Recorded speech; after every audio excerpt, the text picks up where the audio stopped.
7. odcinku serialu Ahsoka. W końcu powraca Ahsoka. Tak, w poprzednim odcinku jej nie było zbyt wiele, więc tym razem jest.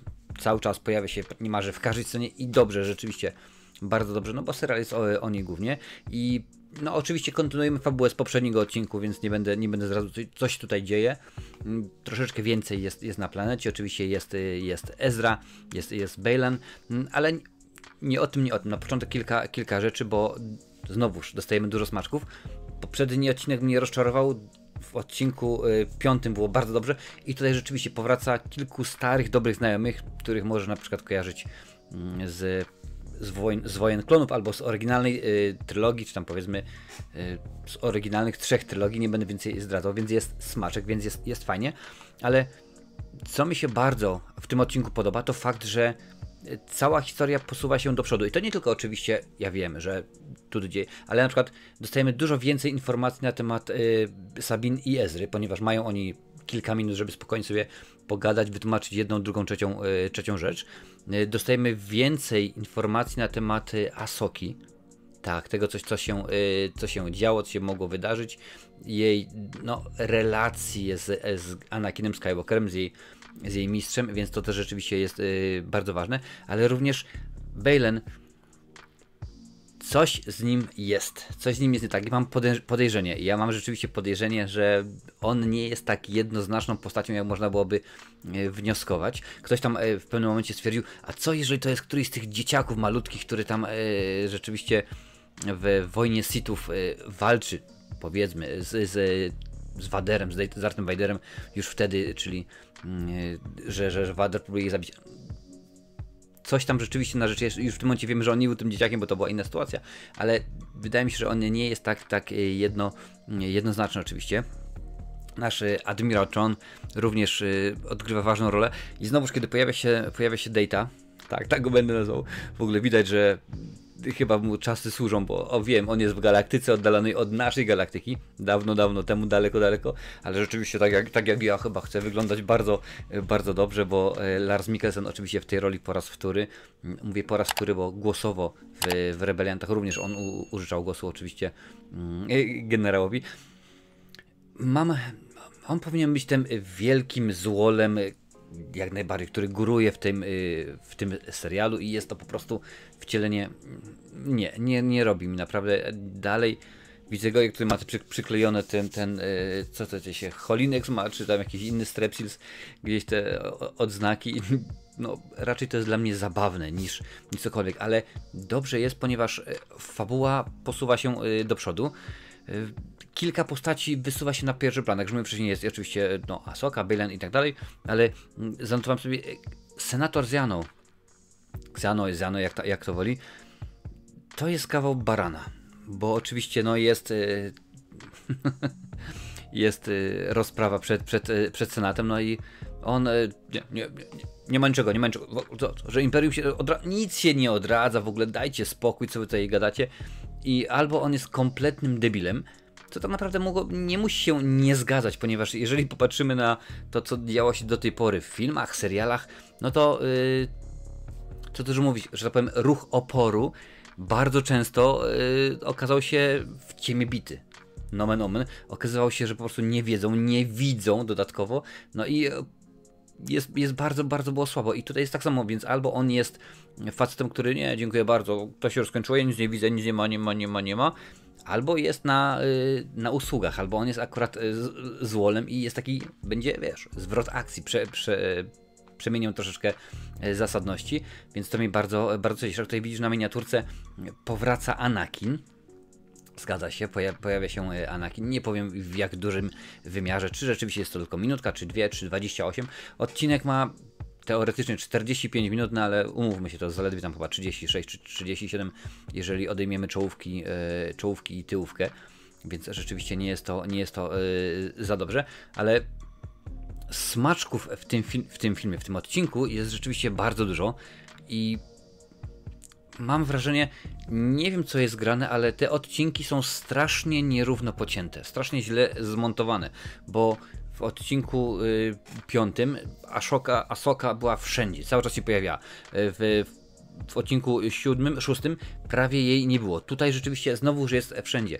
Więc tak się zastanawiam, czy były jeszcze, no, może się dowiemy za czas jakiś, bo zobaczymy pewnie na Disney+, czy były jakieś dodatkowe odcinki, dodatkowe sceny, które stwierdzono, nie, usuwamy, bo nie ma potrzeby, no bo rzeczywiście tak to wygląda. Również kolorystycznie film wrócił, właściwie serial wrócił do normy, bo pamiętasz, mówiłem o tym przy okazji bodajże 5. epizodu, jak to ładnie jest nazwane, że w tym momencie rzeczywiście złole mają ciemne barwy, nasi dobrzy bohaterowie są już w kolorach jasnych, że widzisz tutaj Asoka jest na biało, kremowo, szaro, no wiesz, jak Gandalf. Jakoś tak. Także rzeczywiście to dosyć fajnie wygląda. Tytuł odcinka Marzenia i szaleństwo. Niech tak będzie. Dreams and Madness. Taki jest anglojęzyczny tytuł. Niestety patrzyłem, jeszcze nie ma po polskiemu napisanego, więc rzeczywiście tak sobie wyobraziłem. Fabularnie jest dobrze, jest ciekawie, jest interesująco. Postacie tak, no wiadomo, jest Ezra, jak mówiłem wcześniej, Sabine, są nasze wojownicze żółwie ninja, które się okazują bardzo niewojownicze, no i rzeczywiście to, ale okej, w porządku, rozumiem to, jak najbardziej takie było założenie. Jeden wielki minus, i to naprawdę rzuca się w oczy i to bardzo, uwierz mi, bardzo, jeżeli masz telewizor większy niż 20 cali, to będziesz widzieć.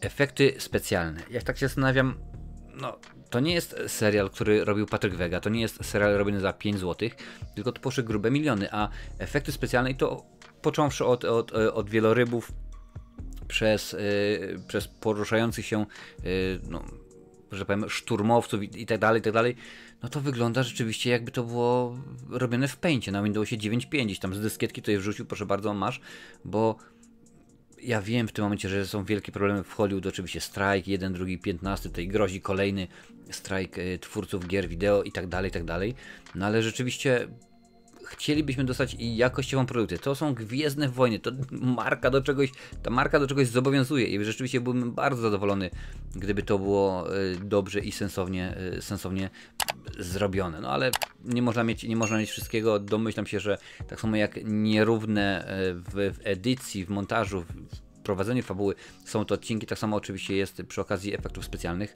no ale na to nic niestety nie poradzimy, to już tak rzeczywiście dostaliśmy, chyba że stwierdzi studio, że no tak jak wiesz, James Cameron co jakiś czas, czy Ridley Scott zwłaszcza, odwiedza świat łowcy androidów, żeby dodać nam dodatkowe 8 sekund, a James Cameron, żeby zrobić wersję 3D, czy 15D, czy cokolwiek, może za czas jakiś dostaniemy wersję poprawioną, wersję zmienioną.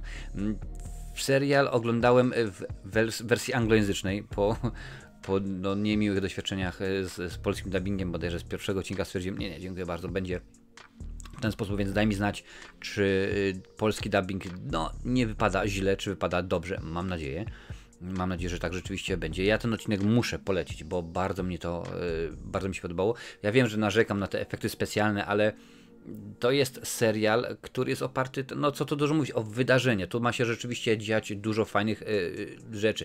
Ja wiem, że tak naprawdę to jest połączenie no, Wojen Klonów, gdzie pojawia się Asoka, no i Rebeliantów, gdzie pojawia się Ezra. No, dla mnie trochę słabe połączenie, ale chciałbym więcej Asoki w Asoce, jak to mawiał pewien docent. No ale rzeczywiście jest przynajmniej dobrze, jest ciekawie, jest interesująco, coś się dzieje. Mamy oczywiście pojedynki na miecze świetlne, jest ten Ezra, którego jest coraz więcej. No jest w końcu ta Asoka, która w tym momencie jest taka troszeczkę jeszcze bardziej, jeżeli to możliwe, jeżeli jest jeszcze bardziej stonowana, wycofana, ale przy okazji mądrzejsza. No mówię ci, robi się z Asoki całkiem sensowny, zawodowy Gandalf. Więc domyślam się, że w odcinku finałowym, bo tak, chyba ostatni jest odcinek już za tydzień, domyślam się, że jak na razie Disney Plus niczego nie wymyślił, aż tutaj w tym momencie, że sprawdzę, czy nic się nie pozmieniało. No nie, zgadza się, odcinek 8 jest za tydzień i powinno być wszystko dobrze i w porządku. Mam nadzieję rzeczywiście, że tak będzie. A w ogóle, jeżeli lubisz Asokę, chcesz, żeby więcej osób oglądało, to udostępnij tę recenzję, żeby więcej osób zobaczyło, może akurat dołączą do nas i będą z nami komentowali. Jestem ciekaw, jak się zapatrujesz, które postacie twoje ulubne, bo rzeczywiście Asoka, no wiadomo, jest serialnie. A teraz Ezra rośnie, Sabine również, Baylan, nagle okazuje się, że z nim jednak coś jest na rzeczy. Która z tych postaci budzi no, twoje jesteś najbardziej zainteresowany tą postacią. Napisz mi w komentarzu, bo jestem ciekaw, czy rzeczywiście, no nie, Asoka, dziękuję bardzo, nic więcej, czy jednak ktoś tam rzeczywiście coś ma jeszcze do powiedzenia i sprawia, że jesteś, no interesujesz się nie tylko w tym serialu, nie tylko i wyłącznie Asoką. A więcej gwiezdnowojennych recenzji, tak, tutaj, na tej liście znajdziesz ich całe mnóstwo.